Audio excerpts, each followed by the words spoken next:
امهار اللخو بيرقال انفسها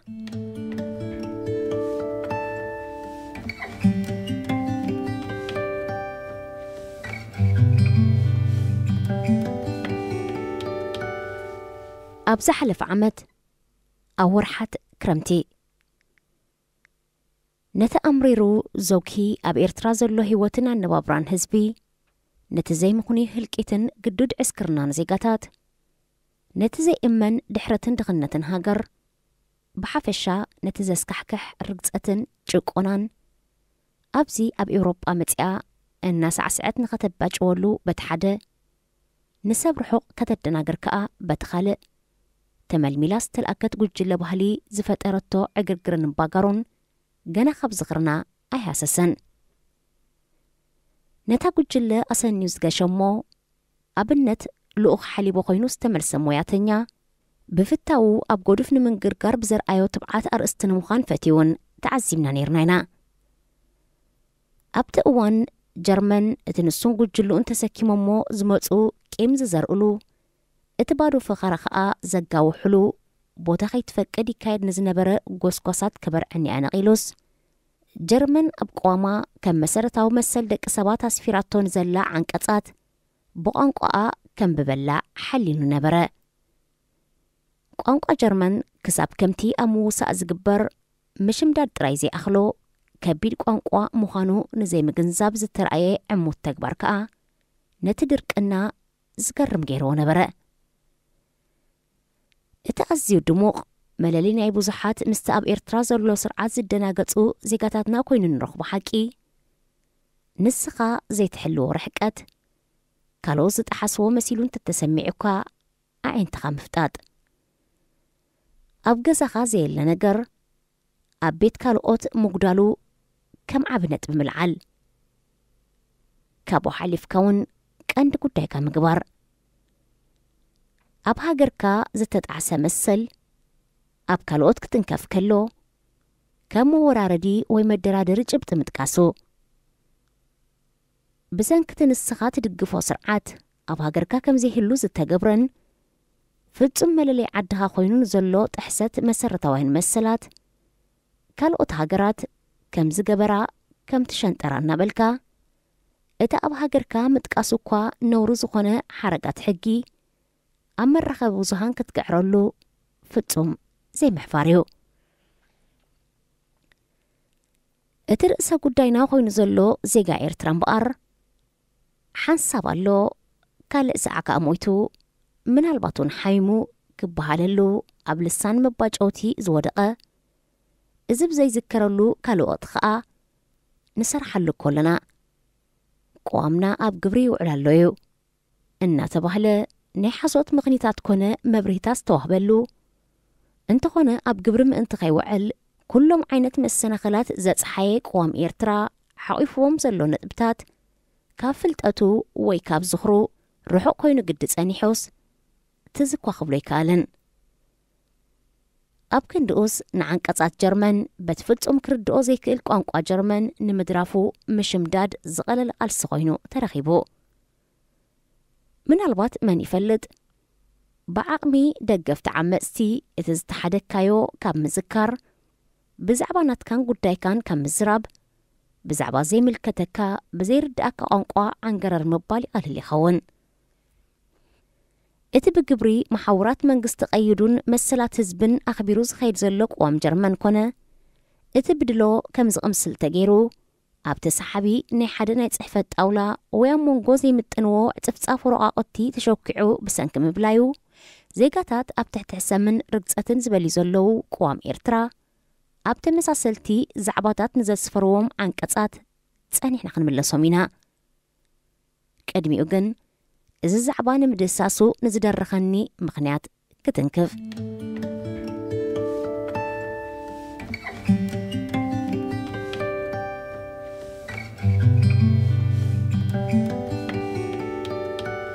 تمرتو أنقوا جرمن أب جرمن مثلاً قديتان كلهم سدتين يتاتيو كما أكل موهاد مستحدش حبرة السبت رأيو منقستي باجة سليعو يكونو أنقوا جرمن كي تمهار كان كي تلامد كان ኣብ ጀርመን ምንባር ኣይከኣልኒ እኳ እንተዘይተባህለ እቲ ቋንቋ ናይ ምምሃርካን ዝበጻሕካዮ ደረጃን ዝሕብር ወረቐት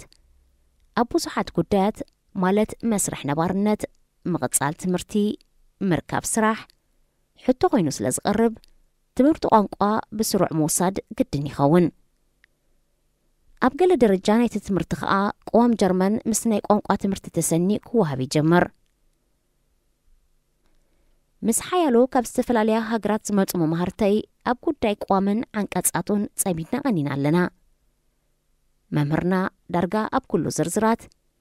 ነናይ ውልቅናን ሃገራትናን ተሞክሮ ምሕታት ከም ኣካል ምዱብ ስርሓ ወሲዳቶ እያ ኩሉ ግዜ ምስ ነፍሲ ወከፍ ነጥቢ ዝዛመድ ሕቶ ኣሎ እቲ ፍሉይነቱ እቶም ሕቶታት ምስ ኤርትራ ጥራዮም ዘይዛመዱ እቶም ኣብ ጉዳይ ኤርትራ ምስ በጽሑ መልሲ ዘይብሎም ሕቶታት ግን ኣይውድኡን ድዮም እምበር ኣብ ዝሓለፈ ቅንያት ክሳብ ዝበፂሕናዮ ዘለና ናይ ዓድኹም ቅዋምን ናይ ጀርመንን እንታይ ፍልል ይረኺብክሉ ብምባል በዲሃትኒ ዝሓለፈ መዓልታት ኣብ ኤርትራ ኣብ ክንዲ ዓመት ምርጫ ፕሬዝደንት ዝግበር ብምባል ኩሎም ተምሃሮ ናባይ ከም ዝጥምቱ ገይራ ወትሮ ካብ ዝለዓሉ ሕቶታትን ናተይ መልስታትን ተበጊሶም ከዓ መምህረይን መምሃርተይን ብዛዕባታ ኣቐዲሞም ዘይፈልጥዋ ሃገረይ ኣብ ርእሶም ዓይነት ቅንፍዝ ኣምሲሎም ከም ዝቐረጽዋ ክሳብ ዝስምዓኒ ገይሮምን ኣለዉ እምበኣር ዛዕባ ቅዋም ኣብ ክፍልና ኣይተዛዘመን እሞ ሕቶ መምህርና እውን ኣይተወድኡን ገለ ተምሃሮ ድሕሪ ምሕታታ ናባይ ጠሚታ ኣብ ኤርትራ ክንደይ ሰልፍታት ኣለዉ ኢላትኒ ነቲ ልሙድ መልሰይ ክደግሞ ሓሳባተይ እናጠርነፍኩ ግዳ እቶም ተምሃሮ ብስሓቅ ቀደሙኒ ኣነንታ መምህርን ብቐደም ተኸተል ሰዓብናዮም በለትኒ መልሰይ ኣብ ሰሓቅ ተዋሒጡ ክተርፍ ብዘይምድለይ ኣመስለኒ ሓንቲ ምስ በልኩ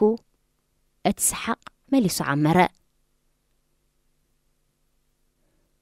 እስከ ንገርና እንታይ ዝብል ስም እዩ ዘለዋ ፍሉጥ ሕጂ ዲሞክራሲ ዝብል ቃል ኣለዋ ቀጸለታ መምህር ዋዕዋዕታ ናይቶም ተምሃሮ ቅድሚ ምህድኡ ርእሰይ ብምንቕናቕ ግምታ ትኽክል ምዃኑ ገለጽ ኩላ ዲሞክራሲ እወ ፍትሕን ዲሞክራስን መሊሰ እቲ ሰሓቅ ቀጺሉ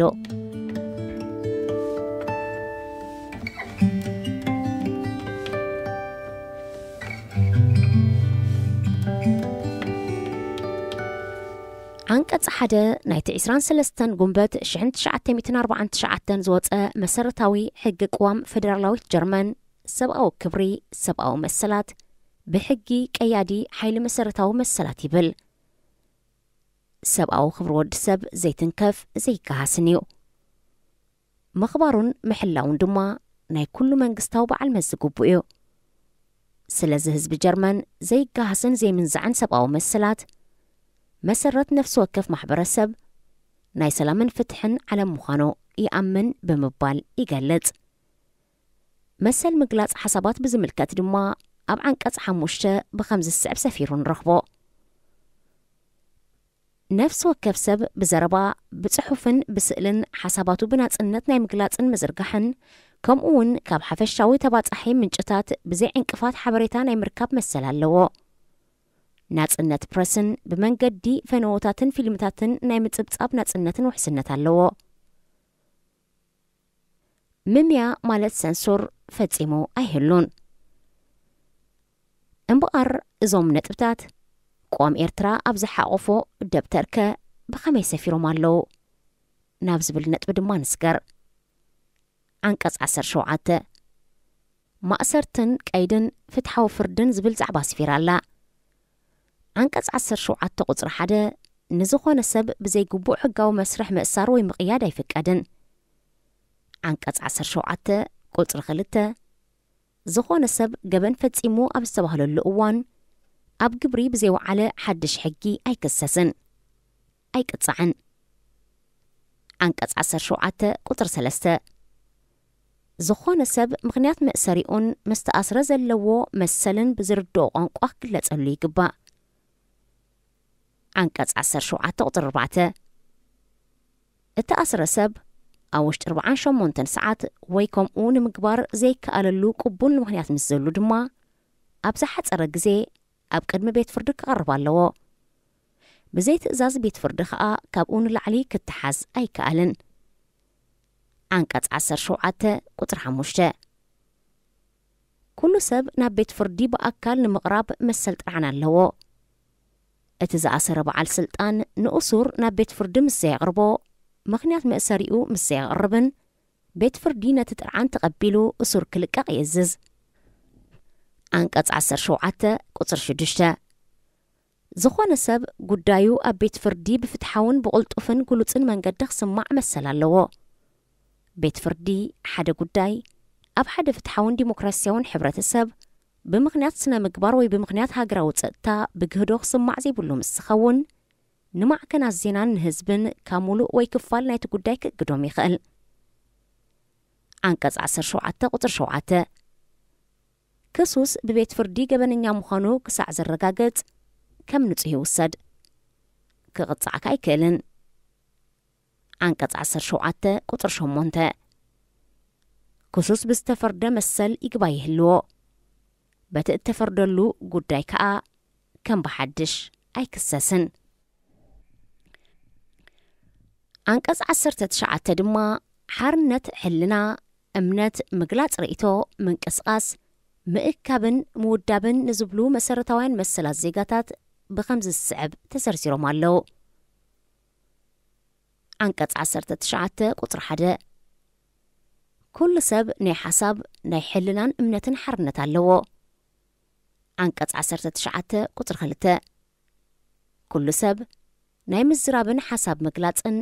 ናይ ፕረስን ካልኦት ማዕከናትን ሓርነት ኣለዎ። አንቀጽ 19 ቁጥር 3 ኩሉ ዜጋ ሓበሬታ ናይ ምርካብ መሰል ኣለዎ። አንቀጽ 19 ቁጥር 4 ኩሉ ሰብ ዝኾነ ሃይማኖት ናይ ምኽታልን ምዝውታርን መሰል ኣለዎ። አንቀጽ 19 ቁጥር 5 ኩሉ ሰብ ብሰላማዊ መንገዲ ናይ ምእካብን ሰላማዊ ሰልፊ ናይ ምግባርን መሰል ኣለዎ። አንቀጽ 19 ቁጥር 6 ኩሉ ዜጋ ንፖለቲካዊ ማሕበራዊ ቁጠባውን ባህላውን ዕላማታት ውድባት ከቕውም መሰል ኣለዎ። አንቀጽ 19 ቁጥር 7 ኩሉ ዜጋ ዝኾነ ሕጋዊ ሞያን ጥበብን ከካይድን ከዘውትርን መሰል ኣለዎ።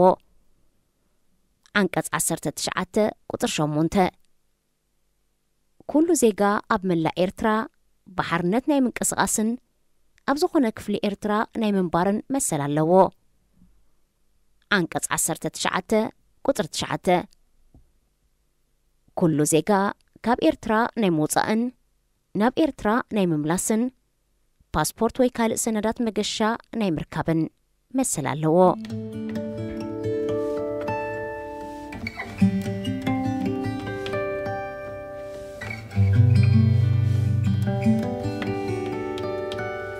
እቲ ብርግጸት ሕግን ስእነት ውሕስነትን ካብ ሃገሩ ነፊጹ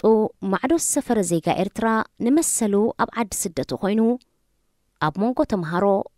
ኣብ ክፍሊ ኮፍ ኢሉን ኢላን ይመሃርዎ ኣለዉ። እቶም ብተፈጥሮ ዝተዓደሉን ብሰባት ፍጹም ክትንከፉን ዘይግባእን መሰረታውያን ሰብኣዊ መሰላት ድሕሪ ግህሰት ኩሎም ዓይነታት መሰላት ኣብ ቤት ትምህርቲ ክንላለዮም ዝግድድ ክስተት ተፈጢሩሎ። ካብኡ ሓሊፉ እታ ምኽባር ልዕልና ሕጊ ዘዕነወት ሃገርካ መስሓቕን መላገፅን ዜጋታት ካልኦት ሃገራት ክትከውን ምርኣይ ይልመድ ኣሎ ይንበር እውን ኣሎ።